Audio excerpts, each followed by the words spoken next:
Hello guys, ආයි බොහෝ වේවා. ඉතින් ඉංග්ලන්ඩ් ඇතුළු යුරෝපයේ බොහොමයක් රටවල අද ඉඳලා වෙලාව පැයක් පස්සට යනවා. ඉතින් අපිට කලින් පැයක් වැඩිපුර පැයක් නිදා ගන්න පුළුවන්. ඉතින් ඔක්තෝබර් ඉඳලා මාර්ච් වෙනකන් පැයක් පස්සට යන මාර්ච් වල ආයි වෙලාව වෙනස් කරනවා පැයක් ඉදිරියට ගන්නවා. ඉතින් කලින් නිදාගත්තට මාර්ච් වල ණය ගෙවන්න වෙනවා ඉක්මනට පැයක් නැගිටලා. ඉතින් මේක මුල් කාලේ මේක පටන් අරන් තියෙන්නේ පළවෙනි ලෝක යුද්ධ සමයේ 1916 දී මොවුන් මේක මේ විදිහට වෙනස් කරන්න ඕන කියන එක. ඉතින් මේකට ප්‍රධාන හේතුවක් වෙලා තියෙන්නේ හිරුවෙලියෙන් උපරිම ප්‍රයෝජන ගැනීමත් සහ ඒ කාල සීමාවේදී වැඩි ඉන්ධන පිරිවැයක් ගිහිලා තියෙනවා. ඉතින් මේ හේතුවෙන් මොකද ඉක්මනට මේ වෙද්දි 3:00 වෙද්දි කලුවර වෙනවා. ඉතින් ඒ හේතුවෙන් යන වියදම ඉටිපන්දන් දල්ලන්න ඕ මේවා ඒ කාලෙදී ඒ නිසාවෙන් තමයි මේක ප්‍රධාන වශයෙන් තීරණය කරලා තියෙන්නේ මේක මේ විදිහට වෙනස් කරන්න ඕන කියලා.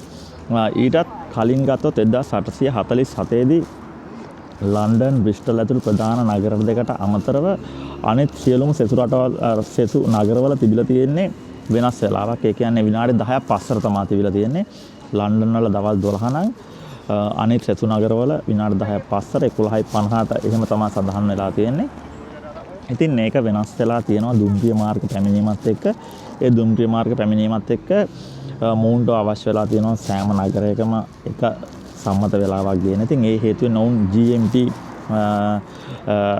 නිල වශයෙන් සම්මත කරනවා යුනයිටඩ් කින්ග්ඩම් වල සියලුම නගරවල හැම තැනකම එක හා සමාන වෙලාවක් නිල වශයෙන් සඳහන් කරනවා.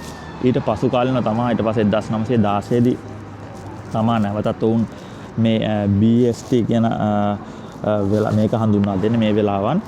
ඉතින් මෙතනදී වෙන්නේ ඔක්තෝබර් මාසේ පැයක් පස්සට යනවා මාර්ච් වල පැයක් ඉස්සරහට එනවා. ඉතින් ඒක ප්‍රධාන හේතු වර්ග තමයි. ඉතින් හිරුවෙලිය අඩුවීම හිරුවෙලියෙන් උපරිම ප්‍රයෝජන ගැනීම තමයි ඔවුන්ගේ අරමුණ වෙලා තියෙන්නේ.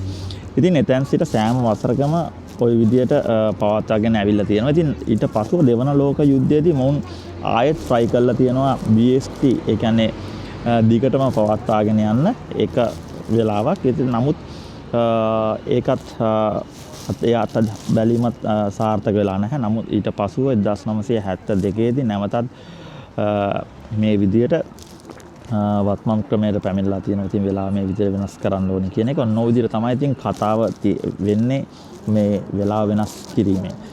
ඉතින් එහෙනම් තවත් ලස්සන වීඩියෝ එකකින් හමු වෙමු. එහෙනම් හැමෝටම ජය වේවා.